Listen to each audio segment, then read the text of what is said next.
Bab 5236 Mencari Balas Dendam di Aula Abadi. Yule, Yule. Tetua keluarga Chen mengejar Chen Yule dari ruang belajar, menangkap Chen Yule yang beringas. Tetua, tak perlu membujukku lagi. Aku bertekad pergi ke kota Fengling. Jika kabar Zhao Xingxi benar, aku akan membuat Luo Chong membayar harganya. Kata Chen Yule dingin, matanya merah saat menatap tetua keluarga Chen. Tetua keluarga Chen mencibir dan berkata, kau pikir aku mengejarmu untuk membujukmu agar tidak pergi? Maksudku, aku ingin kau menungguku. Kita akan pergi bersama. Chen Yule sangat terkejut dan bertanya, tetua, kau bersedia ikut? Tetua keluarga Chen tersenyum dan berkata, tentu saja. Putri sulung keluarga Chen yang bergengsi di ibu kota telah diperlakukan seperti ini di kota Fengling. Bukankah ini pukulan bagi reputasi keluarga Chen? Meskipun aku tahu Yang Mulia Pangeran Chen ingin memanfaatkan orang lain untuk melakukan pekerjaan kotornya, Luo Chong sungguh tidak tahu berterima kasih dan berani memperlakukan Chen Yun seperti ini. Dia sudah masuk dalam daftar orang mati. Chen Yule mengira tetua keluarga Chen akan mencoba membujuknya agar tidak bertindak impulsif dan akan memberikan alasan untuk mengutamakan kepentingan umum. Chen Yule tidak menyangka bahwa meskipun para tetua keluarga Chen tampak tenang, mereka sebenarnya sedang bergejolak. Tampaknya para tetua keluarga Chen jauh lebih menghargai kehormatan keluarga Chen daripada sebelumnya. Saat ini, Chen Yule merasa bahwa terlahir di keluarga Chen sungguh suatu kehormatan. Di dalam kota Fengling, Luo Chong memerintahkan perburuan di seluruh kota untuk menangkap Lin Bai dan kelompoknya, dengan menawarkan hadiah yang besar. Seketika, seluruh kota gempar. Banyak sekali pendekar, dengan kedok, menangkap hidup-hidup iblis Sekte Dewa Darah, dan mencabik-cabik iblis Sekte Dewa Darah berkeliaran di jalanan. Untuk sementara waktu, seluruh kota Fengling dilanda kekacauan. Lin Bai dan kelompoknya, yang bersembunyi di dalam kompleks keluarga Zhou, khawatir akan menimbulkan masalah bagi keluarga tersebut. Untungnya, meskipun keluarga Zhou bukanlah klan besar di kota Fengling, mereka sangat disukai, dan beberapa kali ketika garnisun datang untuk mencari, tetua Zhou menghentikan mereka di gerbang. Beberapa hari berlalu dengan damai. Racun dari bubuk anggur ungu perlahan-lahan telah dieliminasi dari tubuh Lin Bai dan yang lainnya, memungkinkan mereka untuk memulihkan kekuatan mereka. Lin Bai, kapan kau berencana untuk menerapkan metode yang kau temukan? Qiao Mo dan Qin Yao bertanya kepada Lin Bai dengan cemas. Lagi pula, Lin Bai terus mengatakan dia punya cara untuk menghadapi Luo Chong, tetapi beberapa hari telah berlalu, dan dia belum mengambil tindakan apapun, menghabiskan hari-harinya di halaman beristirahat dengan mata tertutup. Sepertinya dia tidak punya ide sama sekali. Lin Bai menjelaskan, jangan khawatir, orang yang kutunggu belum datang. Fang Yuansu bertanya, Saudara Lin, siapa yang kau tunggu? Lin Bai memandang keluar kota Fengling dan berkata sambil tersenyum, menunggu seseorang yang bisa menghadapi Luo Chong. Qin Yao mengerutkan kening dan berkata, Luo Chong memiliki latar belakang Sekte Wentian dan keluarga Chen di ibu kota. Dia memiliki fondasi yang kuat. Bahkan Yang Mulia Pangeran Chen harus berpikir matang-matang sebelum menyentuhnya. Melihat ke Zhu, siapa yang berani menyentuh Luo Chong? Lin Bai berkata, tidak perlu bertanya. Kau akan tahu ketika mereka tiba. Dilihat dari kecepatan mereka, mereka seharusnya tiba dalam 2 hari ke depan. Sebelum itu, kita harus pergi dan menyelesaikan urusan dengan Bao Heng. Mendengar Lin Bai menyebut Bao Heng, Qiao Mo dan Qin Yao menggertakkan gigi dengan kebencian. Jika bukan karena Bao Heng yang mengkhianati mereka, mereka tidak akan jatuh ke dalam bahaya berkali-kali. Setelah malam tiba, jalanan kota Fengling masih ramai, dengan banyak pejalan kaki yang datang dan pergi. Lin Bai, bersama Qiao Mo, Qin Yao, Yi Gu, Fang Yuansu, Tetua Liang, dan lainnya, meninggalkan keluarga Zhou dan berbaur dengan kerumunan, tiba di dekat Aula Wangu. Dalam kegelapan, Lin Bai memandang Aula Wangu dan mendapati ruangan itu masih terang benderang, wanita muda itu masih menyapa para tamu di aula utama. Sepertinya Bao Heng tidak khawatir kita akan membalas dendam, kata Yi Gu sambil tersenyum, melirik Aula Wangu yang tak berubah. Lin Bai tersenyum tipis dan mengaktifkan mata asurannya, mengamati area di sekitar Aula Wangu. Ia melihat banyak susunan magis muncul entah dari mana, masing-masing berisi sejumlah besar seniman bela diri, yang jelas-jelas melindungi Aula Wangu. Qiao Mo dan Qin Yao tentu saja menyadari tatapan Lin Bai dan melihat sekeliling. Tetua Liang berkata, sepertinya Bao Heng takut mati, merekrut begitu banyak pendekar untuk melindunginya di sekitar Aula Abadi. Meng Po tertawa, sepertinya dia memasang jebakan, menunggu kita masuk ke dalamnya. Lin Bai berkata, aku akan merepotkan kalian semua untuk menghadapi para pendekar di luar Aula Abadi. Aku akan mencari Bao Heng. Tidak masalah. Kita bisa dengan mudah menangani orang-orang kecil ini. Tetua Liang, Meng Po, dan yang lainnya langsung setuju. Semua orang segera berpencar. Tetua Liang, Meng Po, Fang Yuansu, Yi Gu, dan Ye bersaudara menghadapi para pendekar di luar aula abadi. Lin Bai, Qiao Mo, dan Qin Yao memasuki aula abadi untuk mencari Bao Heng. Di halaman belakang aula abadi, sebuah formasi pelindung diaktifkan, melindungi bangunan-bangunan. Lin Bai dapat dengan jelas merasakan melalui formasi itu bahwa Bao Heng sedang duduk di halaman utama, memegang pedang tajam, tampak siap bertempur. Ayo pergi, dia menunggu kita. Lin Bai memimpin Qin Yao dan Qiao Mo, menerobos susunan sihir dan memasuki rumah.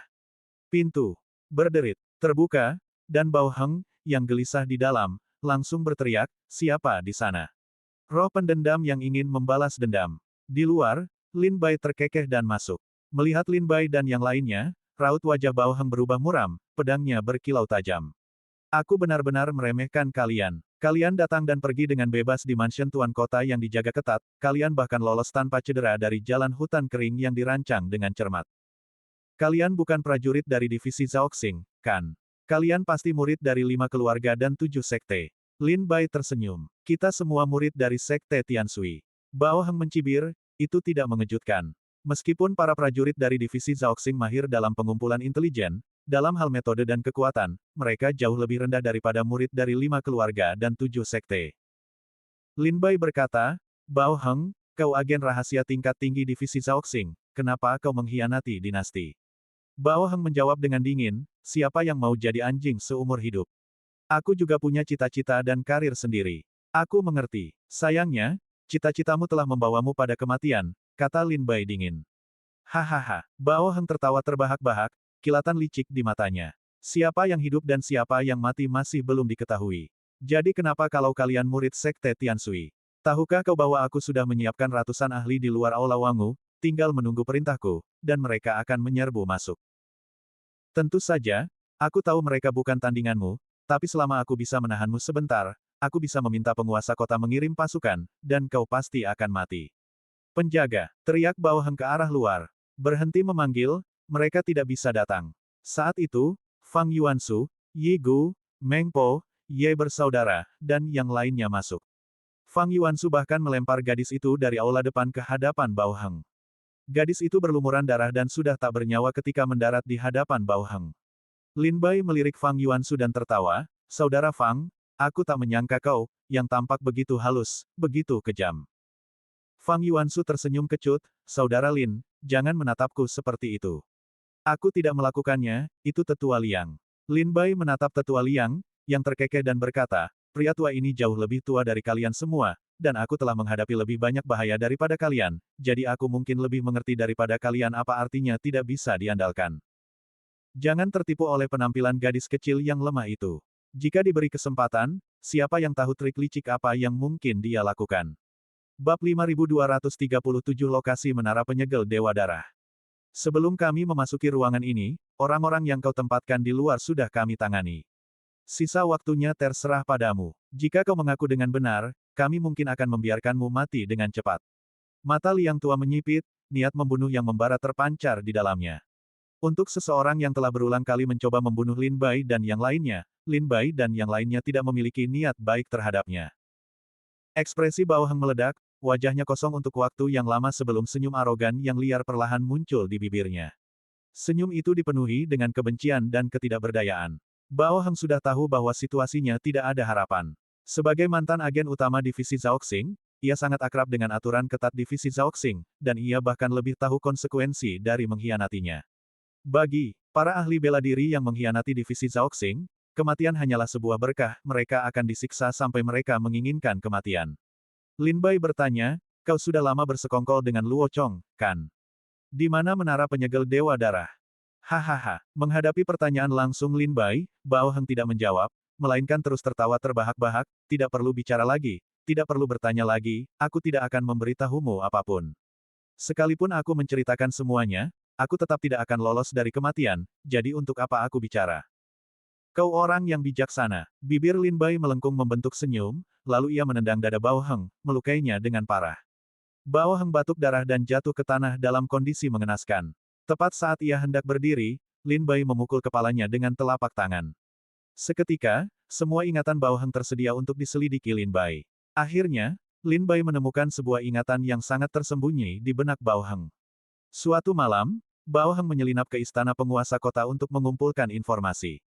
Karena sudah lama berada di kota Fengling, ia sangat mengenal istana Tuan Kota. Ia memiliki kendali penuh atas sebagian besar kediaman Tuan Kota, kecuali ruang belajar Luo Chong. Suatu hari, ia menyelinap ke kediaman tersebut dan mendapati Luo Chong sedang tidak ada di ruang belajarnya. Ia diam-diam masuk dan tanpa sengaja menemukan sebuah susunan sihir.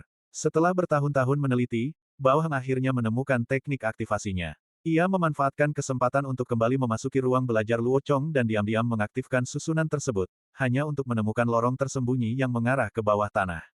Mengikuti lorong tersebut, Bao Heng menemukan bahwa area di bawah kediaman Tuan Kota telah dilubangi, membentuk istana bawah tanah, dengan banyak pelayan boneka yang sibuk berkeliaran. Istana itu dipenuhi cahaya merah darah yang menyeramkan. Bao Heng melihat para pelayan boneka menempa besi dewa, seolah-olah membangun struktur seperti menara, sementara para ahli susunan tanpa lelah memodifikasi dan mengukir rune siang dan malam. Namun, menara ini terasa sangat menyeramkan. Menara itu berwarna merah darah, seolah-olah terbuat dari darah para pendekar. Lonceng angin tergantung di keempat sudutnya, tetapi lonceng-lonceng ini terbuat dari tengkorak para seniman bela diri, yang memiliki kekuatan yang mengerikan. Saat Bao Heng mendekat, lonceng tengkorak di menara darah berdentang, dan ia merasa seolah-olah jiwanya sedang direnggut. Ketakutan, Bao Heng buru-buru berbalik untuk pergi, tetapi sebelum pergi, ia melirik ke dasar menara darah sebuah lubang dalam berisi genangan darah. Tulang-tulang putih yang tak terhitung jumlahnya bergolak di dalam darah. Tulang sebagai fondasinya, darah sebagai tubuh, dan roh sebagai esensinya. Bao Heng segera menyadari bahwa menara darah ini jelas tidak baik hati. Ia berniat melarikan diri dan melaporkan masalah ini kepada divisi Zhaoxing. Tanpa diduga, Luo Chong muncul di hadapannya begitu ia berbalik. Alih-alih membunuhnya, Luo Chong justru mengajaknya bergabung dengan Sekte Dewa Darah. Demi menyelamatkan nyawanya, Bao Heng terpaksa setuju. Sementara itu, berkat bantuan Luo Chong, kultivasi Bao Heng berkembang pesat, bahkan ia mendirikan geng besar bernama Geng Serigala di kota Fengling. Setelah menghabiskan seluruh hidupnya sebagai antek divisi Zhaoxing, Bao Heng kini menikmati kekayaan dan kemewahan selama beberapa tahun berkat Luo Chong. Hal ini membuat Bao Heng terjerumus dalam anggur, wanita, dan uang, hingga akhirnya ia takluk sepenuhnya pada pengaruh Luo Chong. Apa yang terjadi kemudian persis seperti yang diprediksi Lin Bai. Bao Heng bertanggung jawab menerima dua tim mata-mata divisi Zhaoxing yang sebelumnya telah tiba di kota Fengling. Ia kemudian diam-diam memberitahu Luo Chong, yang kemudian memerintahkan para pendekar untuk membunuh semua tim mata-mata tersebut, tak satu pun dari mereka yang lolos hidup-hidup. Setelah pencarian jiwa selesai, Lin Bai melempar Bao Heng ke tanah. Yang membingungkan Lin Bai adalah Bao Heng tidak mati setelah pencarian jiwa, sebaliknya, ia tetap sadar. Apa yang kau lakukan padaku? Bao Heng bertanya pada Lin Bai, wajahnya pucat pasi dan tubuhnya gemetar. Kau tidak mati. Lin Bai terkejut, lalu tersenyum. Sepertinya divisi Zhaoxing mengajarimu beberapa keterampilan selama latihanmu. Kalau tidak, dengan kekuatan mental seorang seniman bela diri biasa, dengan teknik rahasiaku, mereka setidaknya akan mengalami gangguan mental, atau paling buruk mati di tempat. Tapi kau tidak hanya selamat, kau juga tetap sadar. Jangan khawatir, aku tidak melakukan apa-apa. Lin Bai tersenyum. Kemudian, Lin Bai berkata kepada Tetua Liang, lumpuhkan kultivasinya, kurung dia, dan biarkan divisi Zhaoxing yang mengurusnya saat mereka tiba. Lagi pula, ini urusan keluarga mereka. Mendengar bahwa Lin Bai berniat menyerahkannya kepada divisi Zhaoxing, ekspresi Bao Heng berubah drastis. Ia tidak memohon belas kasihan tetapi langsung mengangkat telapak tangannya dan memukul dahinya. Ia hendak bunuh diri. Namun di saat kritis itu, Tetua Liang menekan tangannya, memadamkan pikiran-pikirannya untuk bunuh diri. Mau mati? Tidak semudah itu. Cibir Liang tua, melumpuhkan kultivasi dan meridian Bao Heng. Bao Heng terbaring di genangan darah, matanya dipenuhi ketakutan saat menatap Lin Bai, berteriak serak, tidak, jangan serahkan aku ke divisi Zhaoxing. Aku tidak mau ke divisi Zhaoxing. Aku tidak mau ke divisi Zhaoxing. Bunuh aku, bunuh aku. Kumohon bunuh aku. Aku tidak mau ke divisi Zhaoxing. Aku tidak mau ke divisi Zhaoxing. Asalkan kau tidak menyerahkanku ke divisi Zhaoxing, aku akan memberitahumu apapun. Aku hanya ingin mati cepat. Apapun yang ingin kau ketahui, akan kuberitahu. Kau ingin tahu tentang menara penyegel Dewa Darah, kan? Aku tahu itu ada di istana bawah tanah di bawah rumah Tuan Kota. Pintu masuknya ada di ruang belajar Tuan Kota.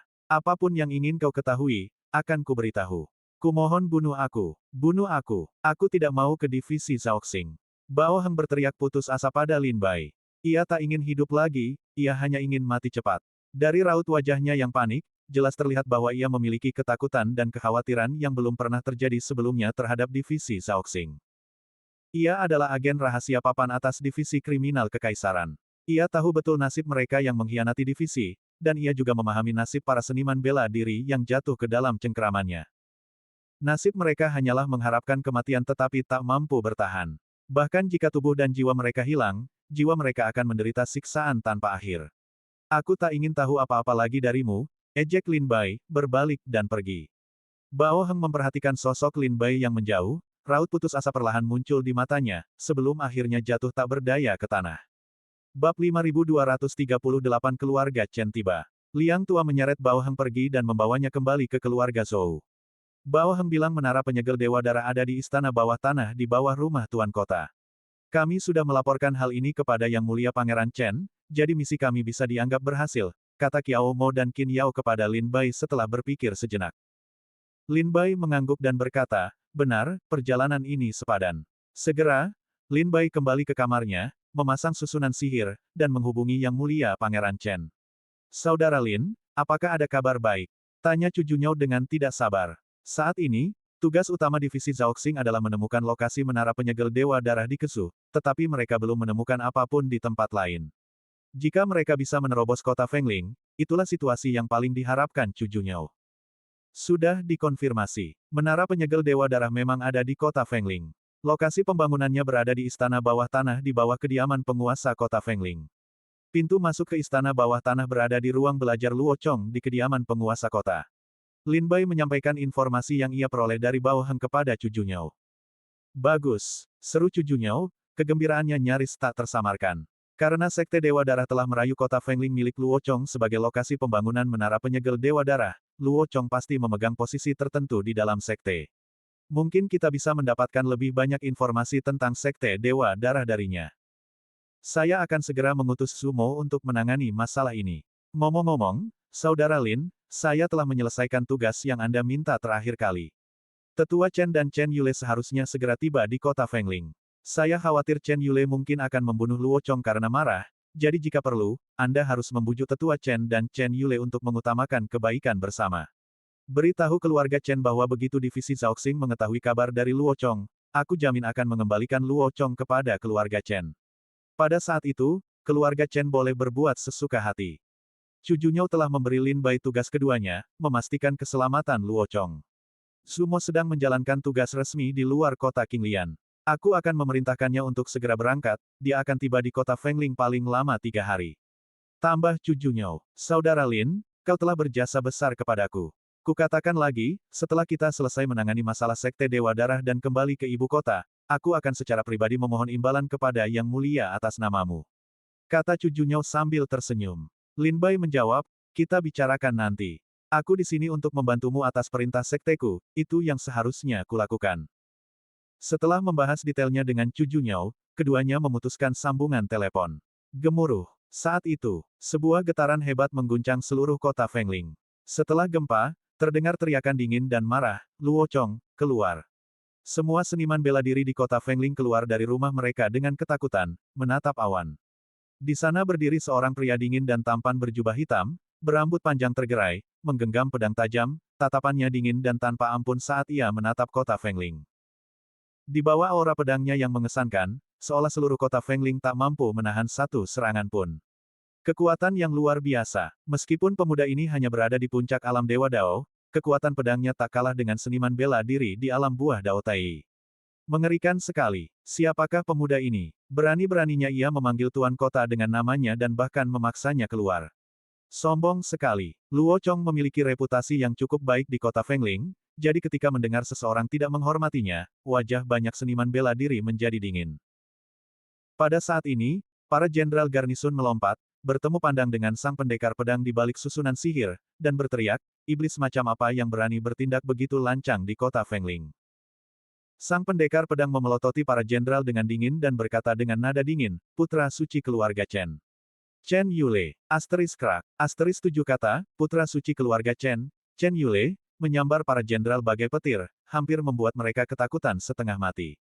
Putra suci. Keluarga Chena apa artinya itu? Ia akan menjadi calon penguasa keluarga Chen, salah satu orang paling berkuasa di seluruh kerajaan Chu. Tidak berlebihan jika dikatakan bahwa jika putra suci keluarga Chen menginginkannya, ia dapat menyapu bersih kota Fengling dari tanah ke Shu dalam semalam hanya dengan satu pikiran. Sosok seperti itu bukan hanya tak tersentuh oleh mereka, tetapi seluruh kota Fengling pun tak bisa dianggap remeh. Segera setelah itu, di kejauhan, di atas awan, sepasukan kavaleri surgawi muncul dari balik awan, masing-masing kuda membawa seorang prajurit agung berzirah perak, bagaikan dewa yang turun ke bumi. Kavaleri kuda surgawi adalah unit kavaleri yang dianugerahkan kepada keluarga Chen oleh Kaisar Chu, dan dianggap sebagai salah satu simbol paling representatif keluarga Chen di ibu kota. Hanya keturunan langsung dari garis keturunan utama keluarga Chen yang berhak meminta perlindungan kavaleri kuda surgawi saat bepergian. Oleh karena itu, semua orang di Chu tahu bahwa melihat kavaleri kuda surgawi berarti kehadiran seorang seniman bela diri dari keluarga Chen di ibu kota, khususnya, keturunan langsung keluarga Chen. Putra suci, mohon maafkan kami. Kami hanyalah orang desa, kami tidak mengenali Anda. Mohon maafkan kami. Kami akan segera memberitahu Tuan Kota. Para jenderal segera pergi melapor. Nyatanya, serangan pedang Chen Yule pada susunan sihir kota Fengling telah dirasakan oleh semua seniman bela diri di kota Fengling, bagaimana mungkin Luo Chong tidak merasakannya. Luo Chong sudah melihat Chen Yule, tetapi ia bersembunyi di balik bayangan, enggan keluar. Kenapa dia ada di sini? Wajah Luo Chong muram. Melihat aura pembunuh Chen Yule dan para tetua keluarga Chen, jelas mereka datang. Dengan niat jahat, Luo Chong tidak terburu-buru menampakkan diri, melainkan memikirkan tindakan balasan. Di saat yang sama, ia berulang kali mengeluarkan token komunikasi dari tas penyimpanannya, mengirimkan pesan sambil bergumam, Chen Yule ada di sini, masalah di kota Fengling tidak bisa dirahasiakan lagi, kau harus menemukan cara untuk menyelamatkanku, jika aku mati, menara penyegel Dewa Darah juga akan tamat, oke, aku akan menahan mereka, kalian cepatlah. Sementara Luo Chong panik, Lin Bai dan yang lainnya dari keluarga Zhou juga mendengar berita dari kota Fengling. Lin Bai, sepertinya ada sesuatu yang terjadi di kota Fengling, kata Qiao Mo, mendekati Lin Bai.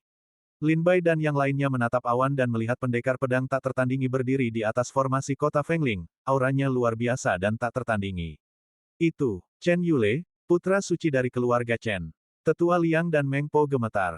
Putra suci dari 5 keluarga dan 7 sekte adalah sosok yang sangat dihormati di kerajaan Chu, mewakili seniman bela diri alam Dewa Dao terkuat di kerajaan Chu saat ini. Dilihat dari kekuatan tebasan pedang Chen Yule barusan, tingkat kultivasinya memang telah mencapai puncak di antara rekan-rekannya. Seorang pemuda menghunus pedang, berdiri dengan gagah di atas awan, berseru kepada para pahlawan kota sungguh seorang pahlawan muda. Qin Yao menatap sosok Chen Yule, cukup terharu. Qin Yao, Qiao Mo, dan yang lainnya adalah kebanggaan sekte Tianshui, namun mereka hanya memiliki sedikit ketenaran di dalam sekte. Dibandingkan dengan Chen Yule, mereka tampak begitu tak berarti. Hati mereka tidak hanya dipenuhi dengan ae-ae, GCEKECI, perasaan campur aduk, termasuk kekaguman dan penyesalan tetapi juga dengan banyak kecemburuan dan kebencian. Bab 5239 Pengasingan. Lin Bai, orang-orang yang kau bilang kau tunggu, bukan mereka, kan? Yigu bertanya pada Lin Bai dengan heran. Awalnya, Lin Bai bilang dia sudah punya cara untuk menghadapi Luo Chong dan sedang menunggu orang-orang tertentu datang. Kini, setelah menunggu dan menunggu, selain kedatangan para prajurit keluarga Chen di kota Fengling, tidak ada prajurit lain yang membuat keributan di kota.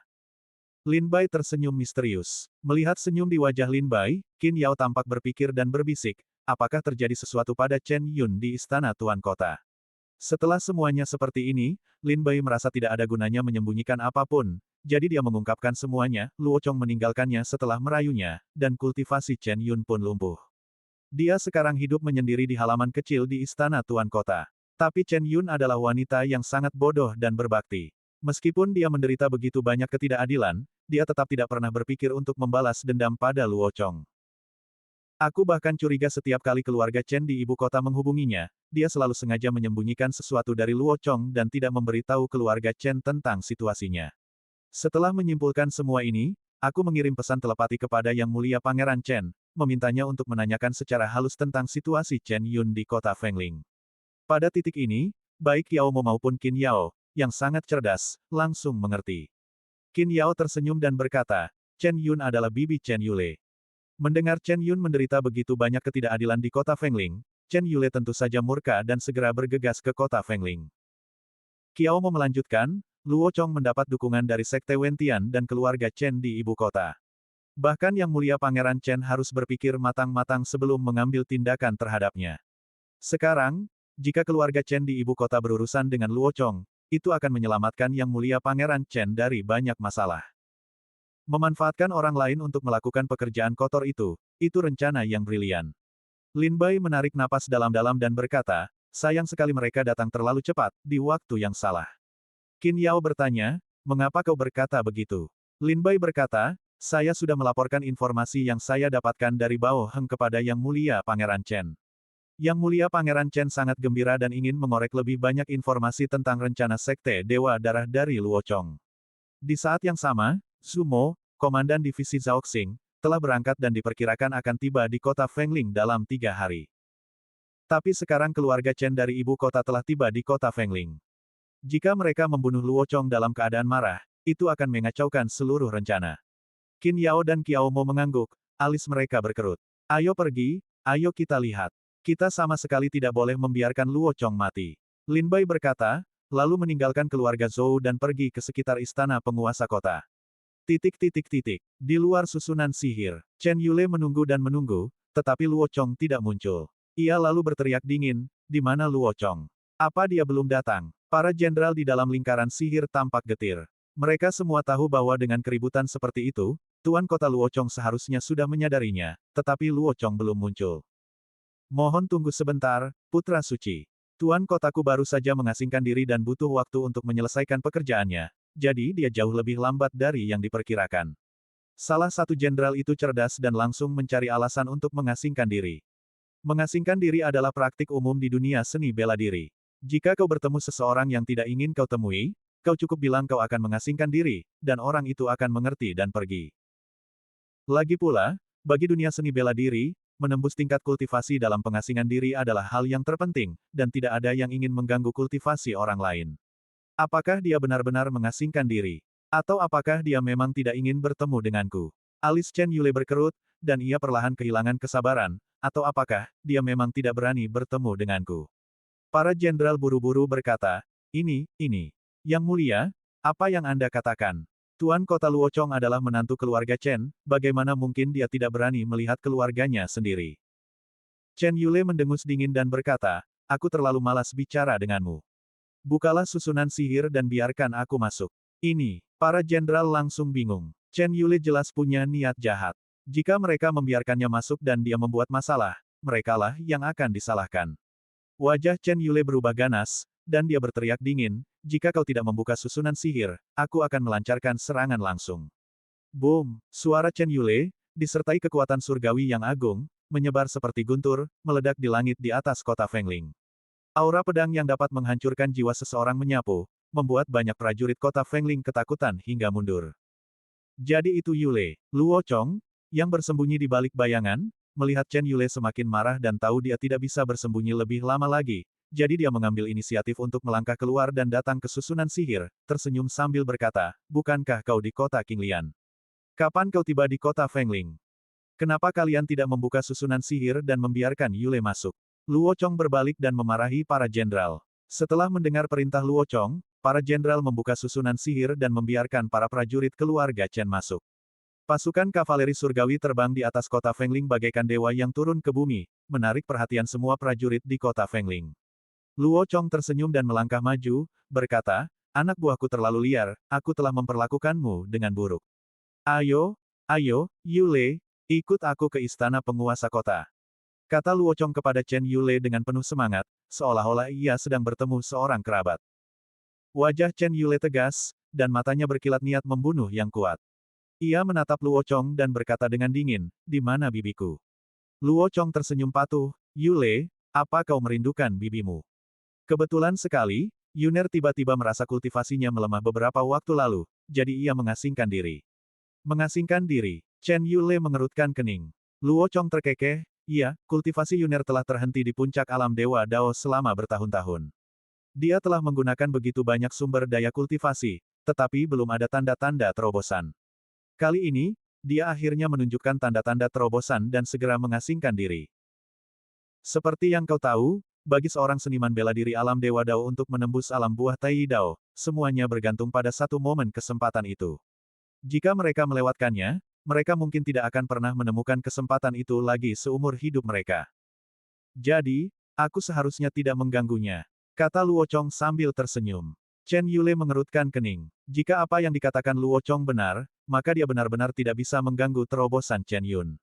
Lagi pula, bagi seorang seniman bela diri alam Dewa Dao untuk menembus alam buah Tai Dao adalah kesempatan yang sangat besar, dan tidak ada seorang pun yang boleh ikut campur.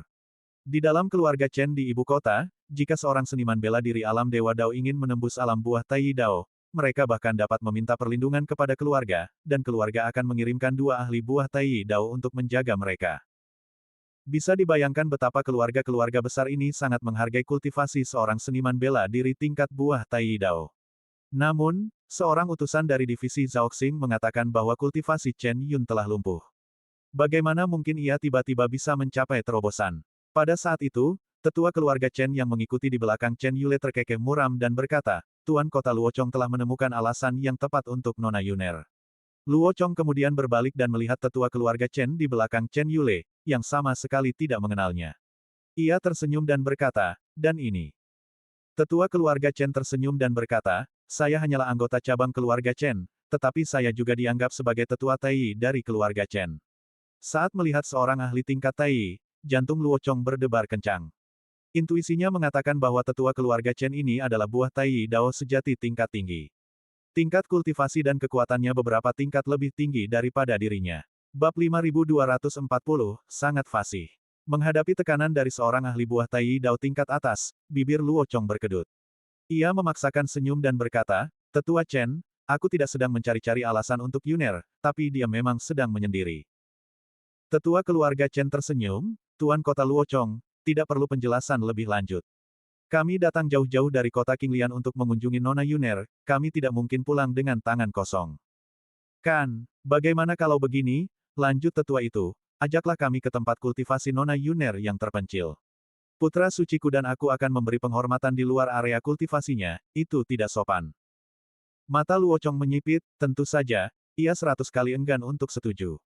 Tetua keluarga Chen ini memiliki kultivasi seorang ahli buah Tai Dao tingkat atas. Jika ia berjalan keluar dari tempat kultivasi Chen Yun yang terpencil, tetua itu hanya perlu menyipitkan mata untuk melihat kondisi Chen Yun saat ini. Namun Chen Yun sekarang lumpuh, bukankah itu akan membuatnya terekspos? Ini, Yuner akhirnya mencapai ambang buah Tai Dao, sungguh tidak baik mengganggunya, pinta Luo Chong dengan sungguh-sungguh. Tetua keluarga Chen terkekeh, tenanglah, Tuan Kota Luo Chong, kami sama sekali tidak akan mengganggu terobosan Nona Yuner. Lagi pula, Nona Yuner masih keturunan langsung keluarga Chen kami. Jika dia berhasil mencapai ranah buah Tai Dao, itu akan lebih bermanfaat bagi keluarga Chen kami, bukan? Luo Chong mengerang dalam hati. Tetua keluarga Chen ini jelas cerdik dan berpengalaman, jauh lebih berpengalaman daripada Chen Yule, dan sama sekali tidak mudah dihadapi. Luo Chong memikirkan solusi, dan akhirnya, ia menggelengkan kepalanya dengan tegas, berkata, tidak. Aku tidak bisa mempertaruhkan terobosan penting Yuner. Jika para tetua keluarga Chen dan Yule ada di sini untuk mengunjungi kota Fengling, tentu saja aku akan menyambut mereka. Tetapi jika kau ingin bertemu Yuner saat ini, aku sungguh tidak setuju. Ekspresi kasih sayang Luo Chong yang mendalam kepada Chen Yun sungguh mencengangkan. Siapapun yang tidak tahu pasti akan menganggap mereka pasangan yang patut ditiru. Mendengar ini, Chen Yule mengangkat alis dan berkata dengan dingin, apakah aku perlu izinmu untuk bertemu bibiku? Luo Chong, apa kau benar-benar berpikir hanya karena kau telah menembus alam buah Tai Dao, kau bisa bernegosiasi dengan keluarga Chen? Jangan lupa siapa dirimu. Tanpa bantuan keluarga Chen, apakah kau akan memiliki tingkat kultivasimu saat ini?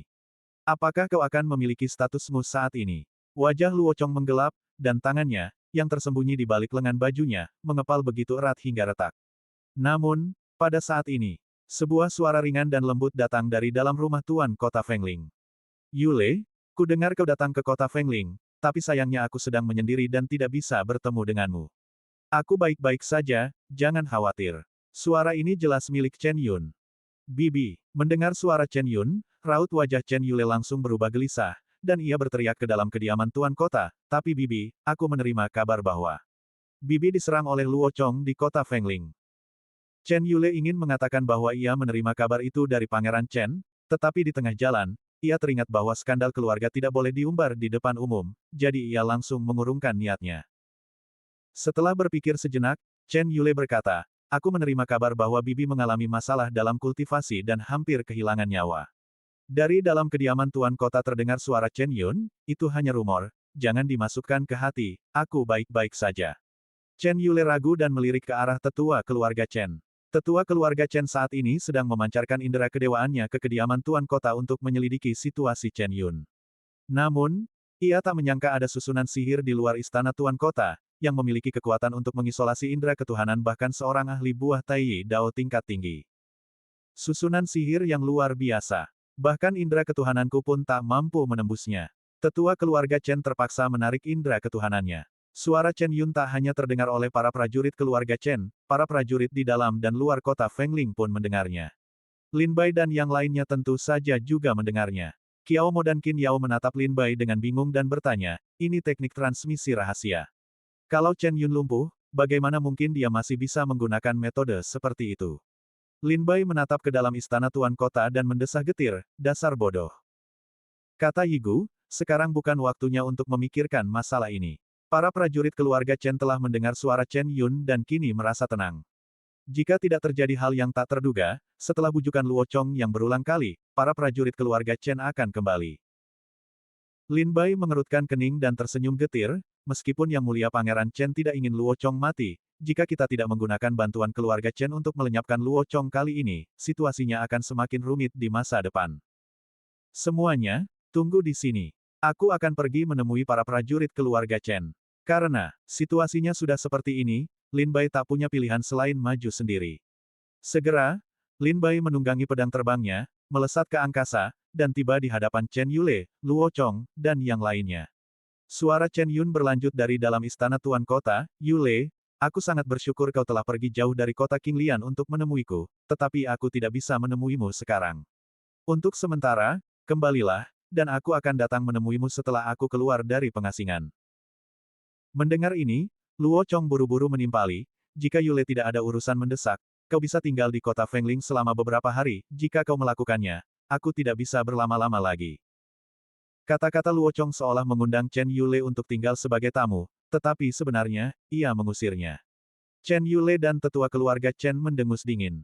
Kota Fengling terletak di perbatasan Kesu, dan dalam keadaan normal, Chen Yule bahkan tidak akan repot-repot datang ke sini. Kota itu penuh dengan pegunungan tandus dan perairan yang buruk, tanpa pemandangan indah sama sekali, dan Chen Yule pasti tidak akan berlama-lama di sini lagi. Tepat ketika Chen Yule dan tetua keluarga Chen hendak berbalik dan pergi, tiba-tiba, Lin Bai tiba dengan pedangnya. Bagus, bagus, bagus.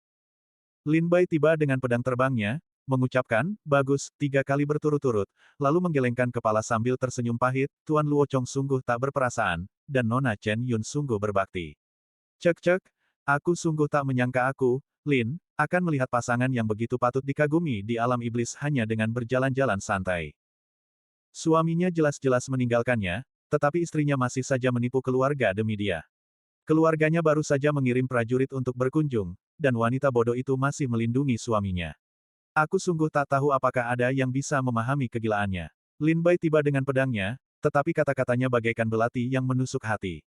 Mendengar ini, rambut Luo Chong berdiri tegak, seluruh tubuhnya merinding, dan ia meraung dengan gigi terkatup, dari mana orang gila ini datang, berani berteriak di sini. Bawa dia pergi dan bunuh dia. Tunggu. Tunggu. Ini bukan panggilan Lin Bai, melainkan panggilan tetua keluarga Chen. Luo Chong menatap tetua keluarga Chen dengan bingung. Melihat Lin Bai, tetua keluarga Chen tersenyum dan berkata, Tuan Kota Luo Chong, dia bukan orang gila. Dia Lin Bai, salah satu dari 3 tuan sekte Tianshui. Melihat Lin Bai muncul, tetua keluarga Chen tampaknya mengerti mengapa Yang Mulia Pangeran Chen tahu tentang situasi Chen Yun di kota Fengling. Lin Bai membungkuk dan berkata, Lin Bai, murid sekte Tianshui, memberi salam kepada tetua keluarga Chen dan putra suci keluarga Chen. Kemudian, Lin Bai berkata kepada Luo Chong, tetua keluarga Chen benar. Saya Lin Bai, salah satu dari 3 tuan sekte Tianshui. Selain itu, saya memiliki identitas lain, utusan khusus divisi Zhaoxing yang diam-diam dikirim ke kota Fengling oleh Yang Mulia Pangeran Chen. Tuan Kota Luo Chong, ingatanmu sungguh luar biasa. Apa kau lupa? Kita sudah berselisih 2 kali. Pertama ketika saya diam-diam menyusup ke kediaman Tuan Kota, dan kedua ketika Yang Mulia menyiapkan penyergapan di Jalan Kulin. Lin Bai berkata kepada Luo Chong sambil tersenyum. Luo Chong kini mengerti segalanya. Ia akhirnya mengerti mengapa keluarga Chen tiba-tiba datang ke kota Fengling, dan mengapa Chen Yule begitu kejam saat melihatnya. Ternyata Lin Bai tidak pergi dengan tangan kosong dari istana penguasa kota malam itu, sebaliknya, ia telah menemukan kunci untuk mengalahkan Luo Chong. Kunci ini adalah Chen Yun.